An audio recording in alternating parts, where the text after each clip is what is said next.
Thank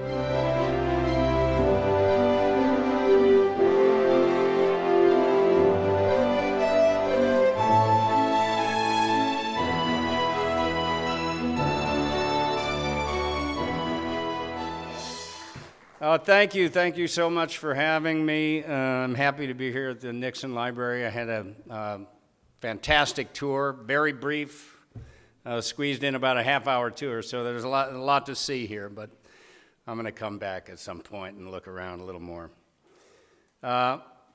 I'm grateful for you having me tonight to come and talk about my book, Grateful American, A Journey from Self to Service. It's my first book. So that's kind of a good thing. Very exciting. Life is like a box of chocolates. You never know what you're going to get. So, anyone here see Forrest Gump? Is there anyone who didn't see Forrest Gump in here? Whoa, dude. It's on television like every day. You know, it's the 25th anniversary of Forrest Gump this summer. 25 years in Forrest Gump. Certainly changed my life in many ways. I'd only done a few movies up until that point. Nobody knew who I was, so all of a sudden here I am in the biggest movie in 1994. A couple of stories. About 3 weeks after the movie opened, I took my kids to Big Bear, and it was the summer, so we were playing in the pool and water parks and that kind of thing. And I was in the pool with my kids just splashing around. All of a sudden, this little 12-year-old kid said, "Hey, Lieutenant Dan!" You know? And then all the other kids came around. Lieutenant Dan! And this is 3 weeks after the movie came out, and I was surrounded by, 15 or 20 12-year-old kids who'd already seen the movie like 3 times. So I figured the movie's going to be a hit at that point. And also that summer, the summer of Gump, we'll call it, I lived in Pasadena at the time, and there was again, nobody knew who I was at that point. And there was a speed bump out in front of our house. And you know how the speed bumps say bump.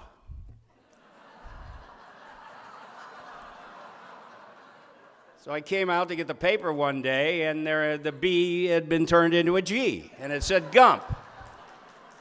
And so I started to panic a little bit. Wait a minute. Now Gump is out in front of my house, pinpointing my house. A couple days later, I get a knock at the door, and it's a police officer, and he says, "Sir, been some break-ins in the neighborhood. Have you seen anything suspicious, anything odd?" And I said, no, nothing suspicious. I'll call you if anything happens. And he says, "Well, okay. And sir," and he pulls out from behind his back a screenplay. "Mr. Sinise, I'm a writer, and I wrote a script about a Vietnam veteran, and when the police are bringing you scripts, it's time to move from Pasadena." So that's exactly what we did. We moved to Malibu. Nobody's going to do that there. Everybody's trying to get away from that. It's hard to believe that that next summer, next September, actually will mark the 18th anniversary of a day when America endured one of our darkest moments. On September 11, 2001, our country was thrust into a war that still continues today. Our troops remain in Afghanistan. Our special operators have redeployed to Iraq in the fight against ISIS. And the dangers of the 21st century are clear and present and growing, it seems. We must never lose sight of any of this. Each day our defenders put their lives on the line, and we are so fortunate to have them. So I know there's some veterans in this audience. Would all the veterans please stand up? Active duty folks, please stand up so we can thank you for your service to our country.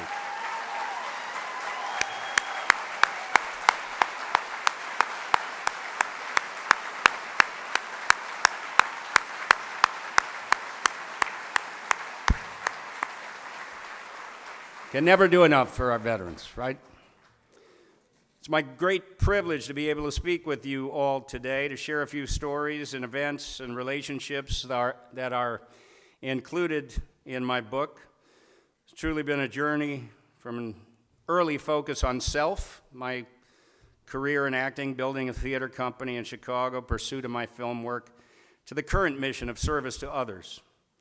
And so many people have inspired me along the way. As I think about that dark moment in our history, I'm also thinking back to my first trip to Iraq to visit our troops in June of 2003, when I met a man who would affect my life greatly and become a very, very dear friend. This is New York City firefighter and former United States Marine John Vigiano. John was a living legend in the FDNY. He passed away from cancer last year. And he was an incredible and inspirational man who accomplished many things in his life. But he would have told you his two greatest accomplishments were his sons, NYPD Detective Joseph Vigiano and FDNY firefighter with Ladder 132 in Brooklyn, John Vigiano II.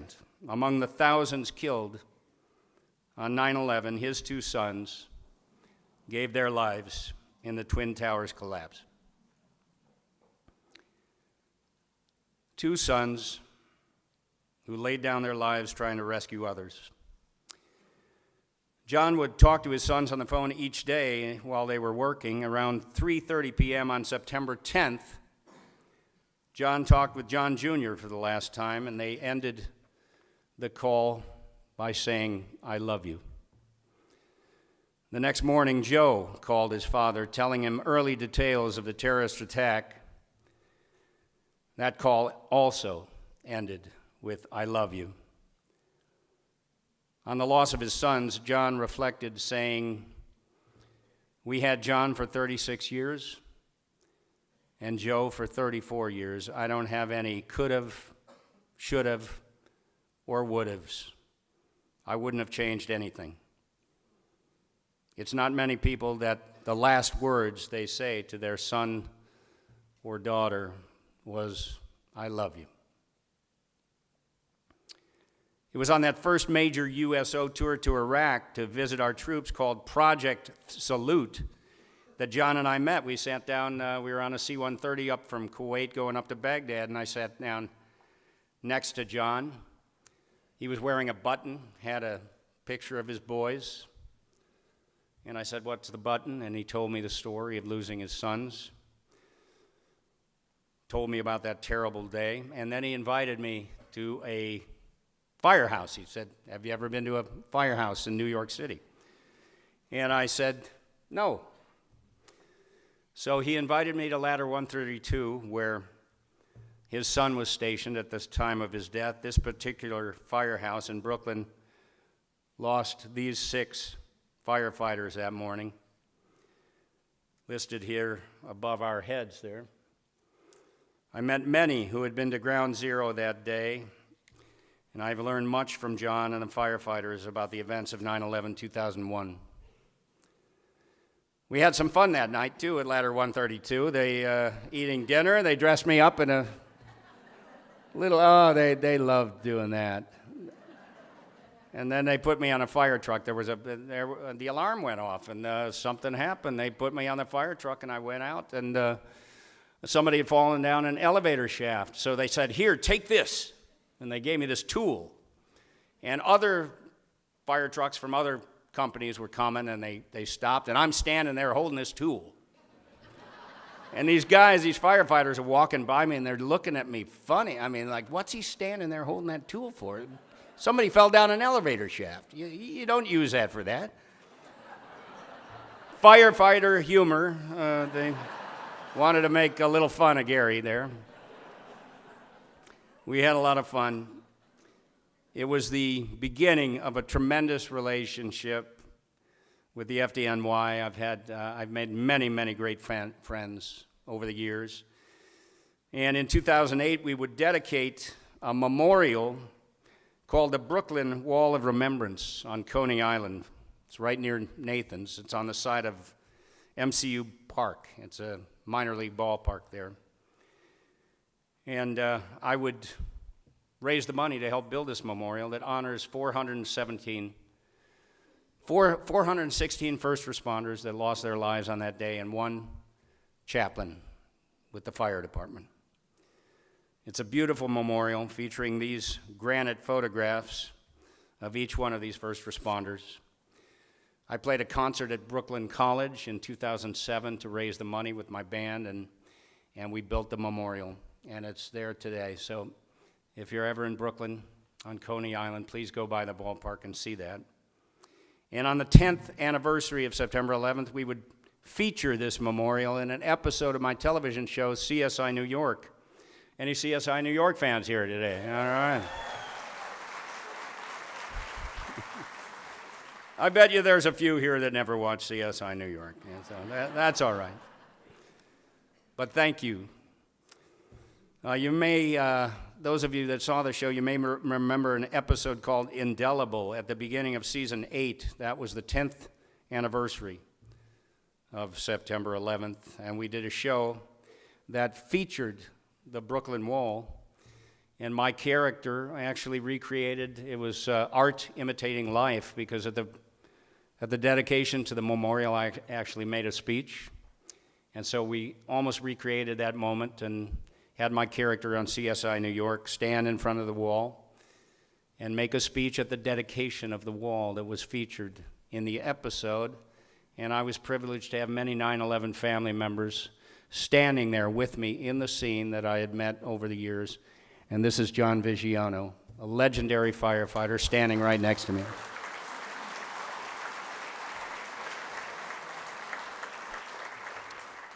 He didn't have any lines, but he stood there real good. John was a great inspiration to me, and I miss him dearly. After losing both his boys and searching for their bodies among the rubble for days and days, seeing all the people who came from all over America to help search for other people's loved ones, for other fellow Americans, to pass out food and water to the rescue workers, to give wherever they could, and to be their very best at our country's darkest moment, when John saw the outpouring of support of those who were there at Ground Zero immediately following the attacks on the World Trade Center, he said to me more than once, "I think more good came out of September 11th than evil." That was John. America was truly at her best in our darkest moment. And I take the time today to speak about John and 9/11 because I'm often asked how my work in support of our veterans and first responders began, and I do point to that tragic moment in time as a turning point and a calling to serve in a greater capacity. The journey from self to service that I share in my book. Many might also think the mission in support of our military began because of my role as Lieutenant Dan in Forrest Gump. And while that certainly plays a part, the first seeds were planted much closer to home, beginning with the veterans on both my side of our family and my wife's side of our families. I grew up in Chicago, surrounded by veterans. Chicagoans, okay. I was surrounded by veterans. My grandfather here, Daniel Sinise, pictured here 101 years ago in 1918, served in the U.S. Army in World War I as an ambulance driver on the front lines in France, surviving the Battle of the Argonne, one of the worst battles in the history of our armed forces. My two uncles served in World War II. One, Gary Sinise, served on a ship in the Pacific, and the other, Jack Sinise, flew 30 missions over Europe as a navigator on a B-17 bomber. My father, Robert, served in the U.S. Navy in the early 50s during the Korean War. And on my wife's side of the family, her two brothers served in the U.S. Army during Vietnam. Arthur Harris was a combat assault helicopter pilot, 800 combat hours. And the older brother, Boyd McKenna Harris, was a West Point graduate who served 2 tours, once as a lieutenant a platoon leader, and again as a captain, a company commander. During his second tour, pictured here, he would receive the Silver Star for gallantry in combat, the third highest military decoration for valor awarded to members of the military.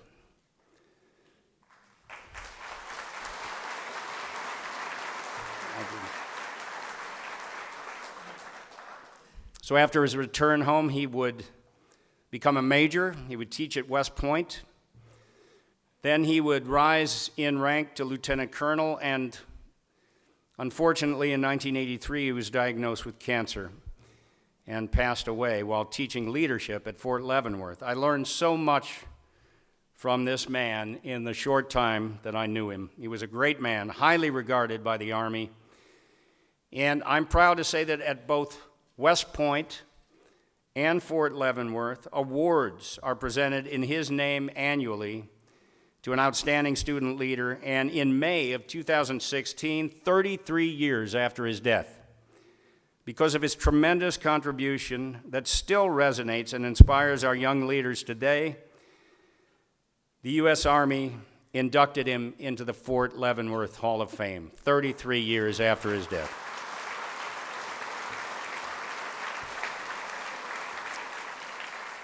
My wife's sister, Amy, served in the Army during the Cold War, leaving as a captain after 11 years of service, but not before she met and married Vietnam veteran Jack Treese, who served as a combat medic in Vietnam and stayed in the Army for 22 years.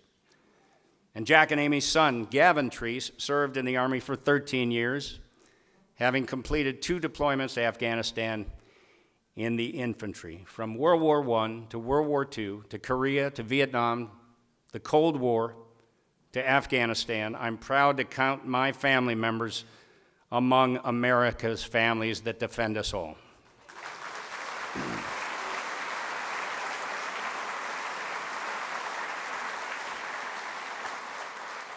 It was in the late 70s and into the early 80s that I sat and talked with the Vietnam veteran side of our family, and I began to receive an education as to how bravely our Vietnam veterans had fought and how they felt at the shameful way they'd been treated when they returned home.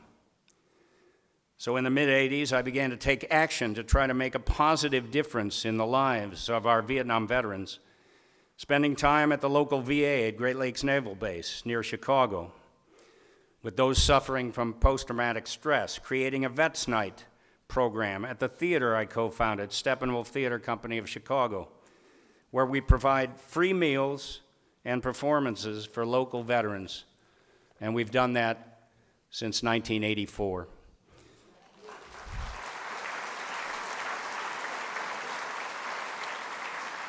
And through my relationships with many of these veterans in the late 1980s, I was able to support the building of a Veterans Memorial in Lansing, Illinois. Continuing to talk to the Vietnam veterans in my own family, it would be these early experiences and the knowledge I gained from them that would play an integral part in driving me in this mission today. In 1987, my wife and I moved to Los Angeles, and after many auditions and landing a few small roles, in 1993 I had the opportunity to audition for Forrest Gump.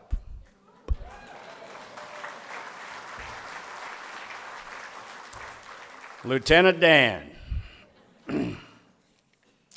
Well, having spent years supporting our Vietnam veterans, I desperately wanted to play the Vietnam veteran, Lieutenant Dan Taylor. There he is. I was lucky to land that part. I looked at the role as another way to continue to honor our Vietnam veterans and the veterans in my wife's family by telling a story of one of their own. Lieutenant Dan, of course, is a disabled veteran who faces the challenge of losing both his legs, but also the greater challenge of carrying the terrible guilt of leading his platoon into an ambush that is responsible for getting many of his men killed or wounded. A post-traumatic stress that drowns him in alcohol abuse and buries him in dark isolation. unfortunately, a familiar story of warriors coming home from war. But his friend, Forrest, helps him a little bit through his darkest moments. And then what happens? They head out on the shrimp boat, and they survive the hurricane. And they remember Lieutenant Dan up there screaming at the hurricane and yelling? What happens after that? There's only one boat left. The shrimp come pouring in. And they start a shrimping business, and they become millionaires. And what happens to Lieutenant Dan? He invests his money in some kind of fruit company right there. A wise investment, I would say, for Lieutenant Dan. Lieutenant Dan finally makes his peace with God. It's a beautiful story of moving beyond the war experience and succeeding in life. And that is the story that we want for every single veteran returning from war, isn't it? We want that positive story.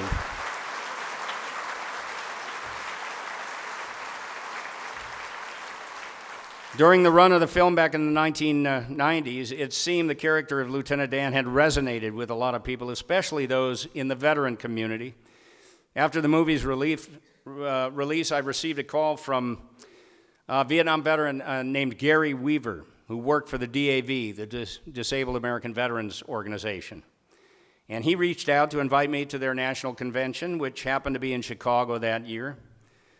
They wanted to present me an award for playing a wounded veteran in what they said was an honest portrayal of a catastrophically injured veteran who served his country.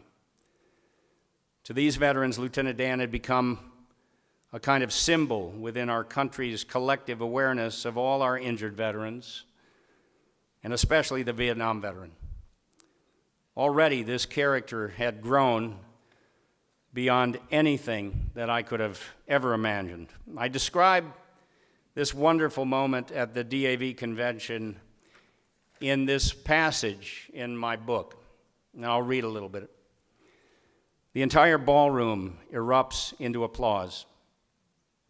I choke up immediately. The spotlight is focused on the podium, center stage, where I'll give my speech. I walk up the wheelchair ramp leading to the podium and glance around. It's a massive ballroom filled with hundreds and hundreds of disabled veterans, plus their family members. Some of the veterans wear their uniforms, others wear civilian clothes with hats that show which war they fought in, or the unit or branch of the military they served with. The atmosphere in the room is electric. I see a wide range of ages, wounded veterans from World War II to the present. It's a sea of men and women, many with scars, prosthetics, burn marks, crutches, and wheelchairs, and all wearing the unmistakable look of pride. I'm stunned, humbled. The lump in my throat won't go down. What have I ever done? Here are all these wounded and disabled veterans, men and women who have sacrificed so much, honoring me for merely playing a part in a movie. The DAV National Commander Richard Marbs, seen here standing on crutches with his right leg missing almost up to the hip, presented me with the DAV Commander's Award, one of the DAV's highest honors, and that 1994 convention began a relationship with the DAV that has lasted for 25 years, and this award hangs prominently in my office in a place of honor. It's very, very special to me.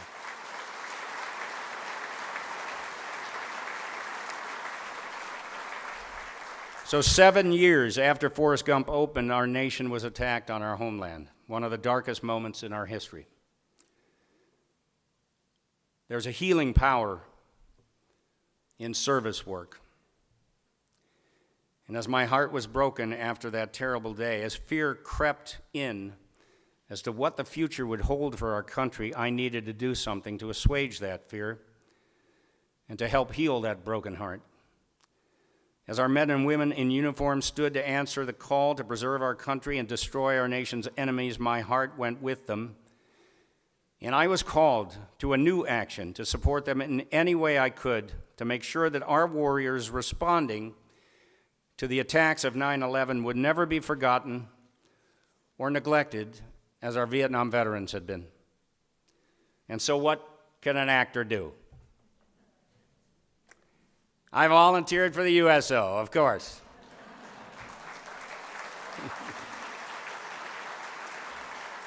I went on the first of many tours to Iraq in June 2003, twice to Iraq that year, the second trip in November, seen here, where we entertained over 6,000 troops in one of Saddam Hussein's soccer stadiums. That's where that is. 6,000 troops there. I was with Wayne Newton. Wayne started entertaining the troops in Vietnam. And I was with Chris Isaac, country singer Neil McCoy. Dallas Cowboy cheerleaders were there. It was a lot of fun. And I just began going on tours, taking pictures, shaking hands with our service members, many handshake tours to follow all around the world. And wanting to entertain in the spirit of the great Bob Hope and the many USO performers of the past, I formed the Lieutenant Dan Band in 2003. Yes, the Lieutenant Dan Band.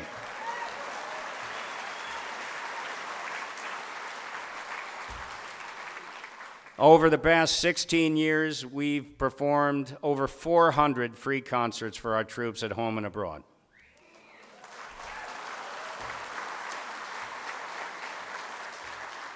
It was September 11, 2003, after my first visit to Fort Stewart, Georgia, that I began regular trips to see our wounded at military hospitals in the D.C. area, with visits to Bethesda, Naval Medical Center, and Walter Reed.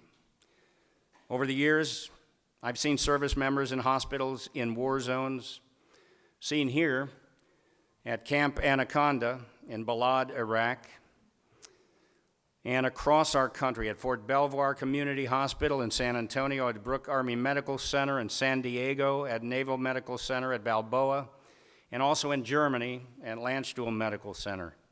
And these visits have allowed me to experience firsthand the struggles and needs of our most severely wounded, and I wanted to do something to take action to meet those needs, as we have so many critically injured in the post-9/11 war on terror. Having been involved with supporting many military charities over the years, in 2011, I decided to launch the Gary Sinise Foundation to serve and honor the needs of our active duty military families, our veterans, and our first responders. Thank you.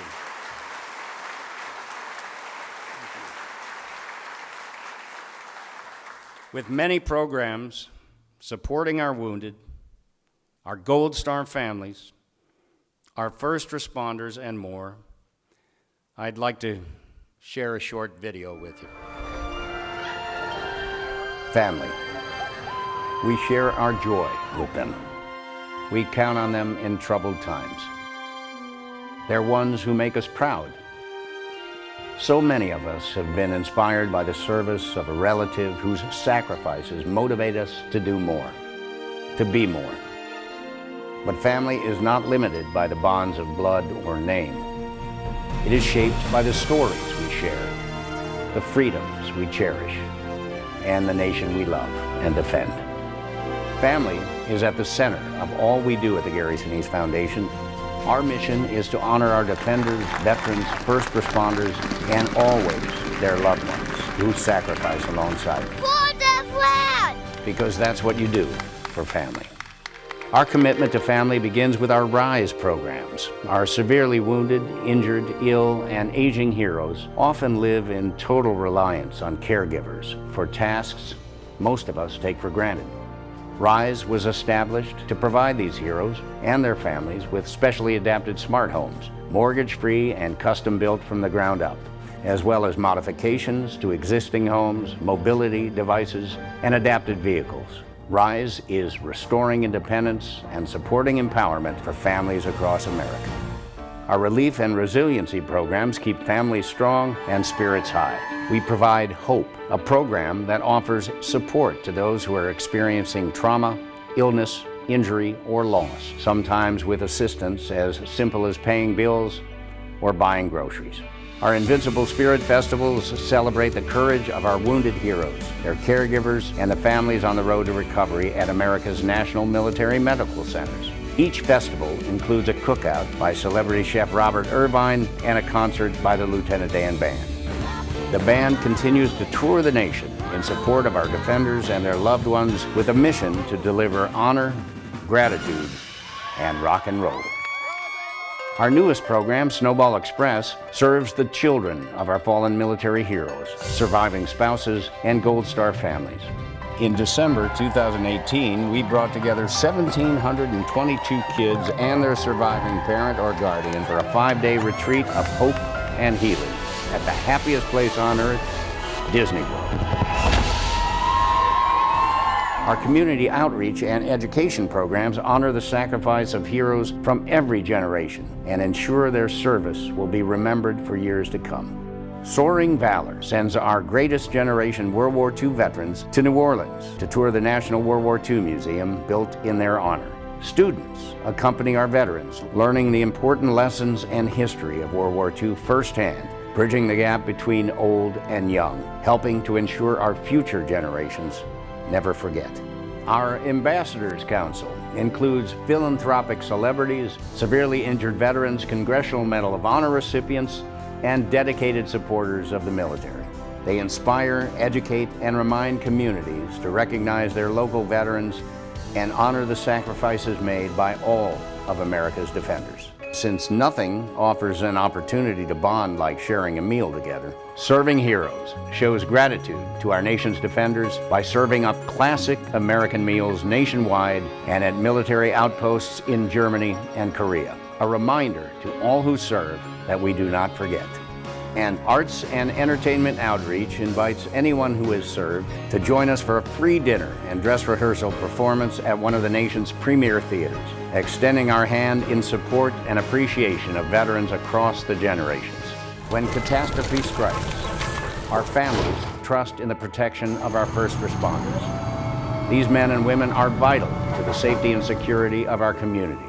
Through our First Responders Outreach, we provide funds for equipment, training, and wellness to America's firefighters, police, and EMTs. At the Gary Sinise Foundation, we work tirelessly to keep our defenders and their loved ones strong each and every day. We are honored to know our efforts have inspired so many to join our mission.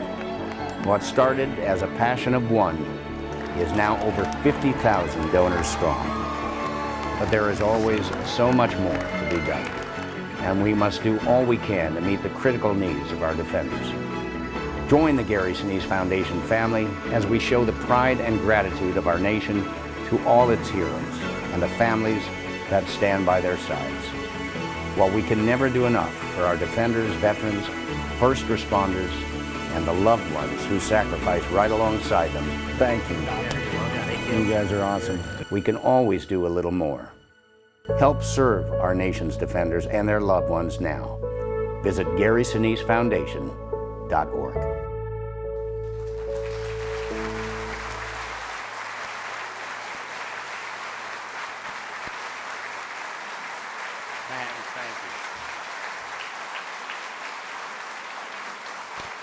Thank you.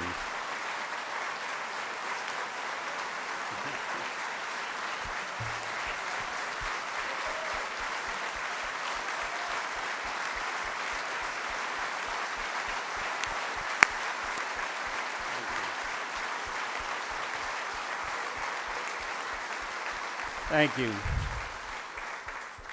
It's been an incredible journey. I appreciate that very much. I've met the most extraordinary people serving in our military and as first responders. And these men and women inspire me each and every day to try to be a better man. Many years ago when I began this journey, it became abundantly clear that we can never do enough for those who serve and who sacrifice to defend our precious liberty and freedom, but I also learned that we can always do a little more.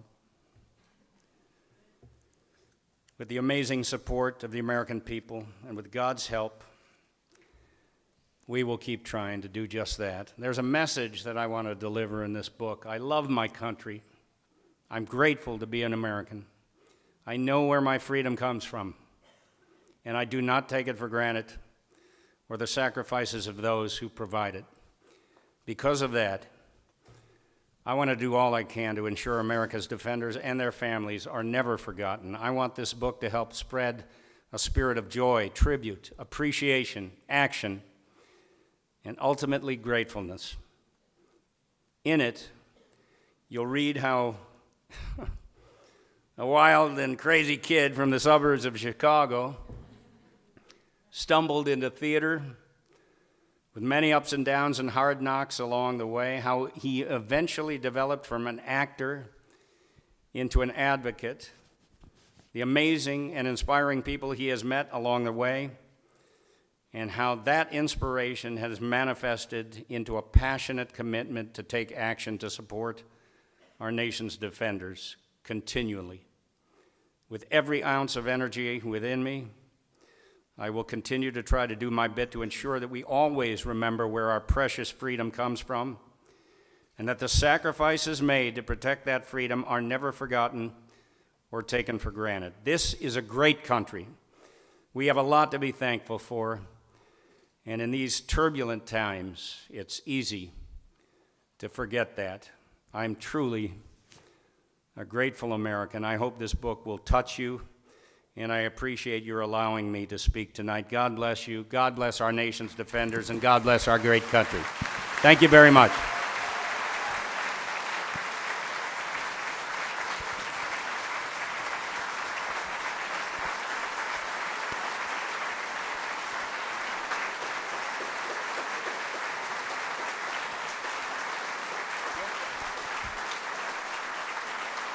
Ladies and gentlemen, real quick, Gary mentioned the significance about this book, and I believe each one of you has a copy. Could we hold it up for a photograph? I just think it looks so cool.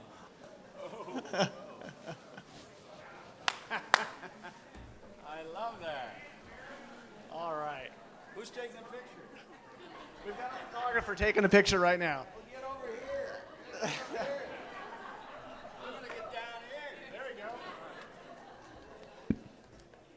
Here we go. And cool. And again. And one more. Here we go. And All right. Ladies and gentlemen, Gary Sinise, thank you, sir, for coming. We appreciate you. Thank you all for coming. Enjoy your evening. We will see you next time. Bye-bye.